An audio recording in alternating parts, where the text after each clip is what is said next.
తెలంగాణ రాష్ట్ర వ్యాప్తంగా నిన్న రాత్రి నుంచి ఎడతెరిపి లేకుండా మోస్తారు వర్షాలు కురుస్తున్నాయి. తెలంగాణ రాష్ట్ర వ్యాప్తంగా దాదాపుగా వాతావరణ శాఖ అలర్ట్ చేసిన దాన్ని బట్టి 8 జిల్లాలకు ఆరెంజ్ అలర్టు, మిగతా జిల్లాలకు ఎల్లో అలర్టు వాతావరణ శాఖ అలర్ట్ జారీ చేసింది. ఒక వారం గ్యాప్ తర్వాత మళ్ళీ ఊపందుకున్నటువంటి వర్షాలు ప్రయాణికులను అయితే ఇబ్బంది పెడుతున్నాయని చూసుకోవాలి. ప్రస్తుతం వర్షం పడుతుంది. నగరంలో ప్రతి చోట అంటే ఇటు అవుట్స్కట్స్ నుంచి సిటీలో ఉన్నటువంటి అన్ని ప్రాంతాల్లో వర్షాలు నమోదవుతున్నటువంటి వర్షం పడుతున్నటువంటి నేపథ్యంలో అధికారులు అప్రమత్తంగా ఉండాలని సీఎం అధికారులకు సూచించడం జరిగింది. ప్రస్తుతం మనం పంజాగుట్ట సర్కిల్ దగ్గర ఉన్నాము. పంజాగుట్ట సర్కిల్ దగ్గర రాత్రి నుంచి కూడా సిటీ మొత్తంగా వర్షం పడుతున్నటువంటి నేపథ్యంలో కొంత వాటర్ జామ్ అవుతున్నటువంటి పరిస్థితి కనిపిస్తుంది, కానీ ట్రాఫిక్ అయితే ఎక్కడా కనిపించట్లేదు. పండగ వాతావరణం నేపథ్యంలో పూర్తిగా నగరం అంతా కూడా ఖాళీ కనిపిస్తుంది. దీంతో కొంత రోడ్డుపైకి అత్యవసరంగా ప్రయాణికులు రోడ్డుపైకి వచ్చే వాళ్ళు ఇబ్బంది లేకుండానే ప్రయాణిస్తున్నటువంటి నేపథ్యం అయితే కనిపిస్తుంది. ఓవరాల్గా దీనికి సంబంధించి ప్రయాణికులకు కావచ్చు, అధికారులకు కావచ్చు, సీఎం కొన్ని సూచనలు అయితే కీలక సూచనలు అయితే చేశారు.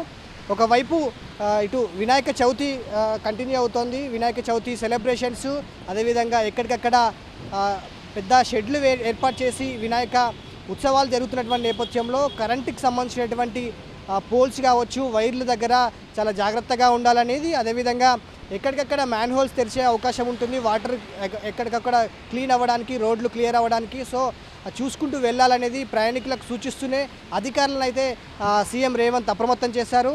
ఇటు విద్యుత్ వైర్లు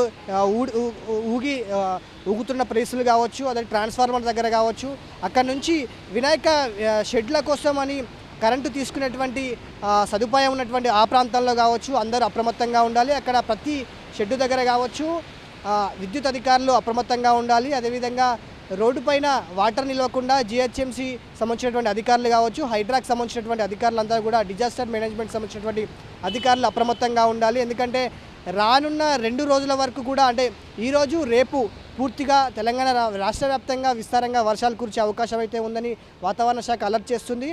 మరీ ముఖ్యంగా మరొక 2 గంటల్లో ఇటు ఆరెంజ్ అలర్ట్ జారీ చేసినటువంటి నేపథ్యంలో హైదరాబాద్తో పాటు రంగారెడ్డి, మేడ్చల్, సిద్దిపేట్, సంగారెడ్డి ఈ పరిసర ప్రాంతాల్లో దాదాపుగా 8 జిల్లాల్లో ఆరెంజ్ అలర్ట్ జారీ చేసినటువంటి నేపథ్యంలో అధికారులు, ప్రజలు అప్రమత్తంగా ఉండాలని ఇటు దీనికి సంబంధించినటువంటి వాతావరణ శాఖతో పాటుగా ఇటు సీఎం ప్రభుత్వ అధికారులను అప్రమత్తం చేశారు. అదేవిధంగా వైద్య ఆరోగ్య శాఖ కూడా దీనికి సంబంధించినటువంటి అప్రమత్తంగా ఉండాలని సీఎం కీలకంగా అధికారులకు సూచన చేసినటువంటి పరిస్థితి అయితే కనిపిస్తుంది. వీడియో జర్నలిస్ట్ వెంకట్తో ఎలందరెడ్డి, TV9 హైదరాబాద్.